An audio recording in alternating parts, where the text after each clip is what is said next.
Why does God allow pain, tragedy, and injustice? It's a question that has troubled hearts for centuries.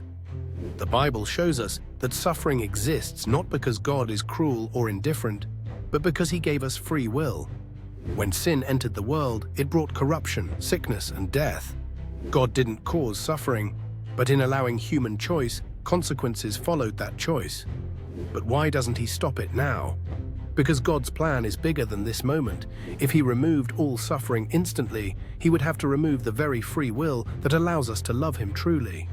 Instead, He works through suffering to bring about a greater good.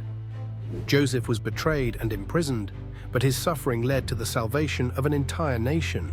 He later told his brothers in Genesis 50:20, "What you intended for evil, God meant for good."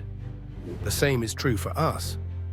What the enemy tries to use for harm, pain, loss, injustice, God can redeem for His purpose. Job lost everything, but he was strengthened and restored. Jesus Himself, God in the flesh, suffered the ultimate injustice on the cross. Why? Because through His suffering, He redeemed humanity. God doesn't stand far off from our pain. Psalm 34:18 tells us, "The Lord is close to the brokenhearted." He weeps with us, He strengthens us. Suffering is not forever. Revelation 21:4 promises that one day God will wipe away every tear and pain will be no more.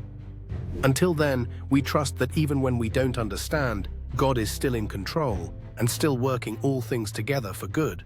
Romans 8:28.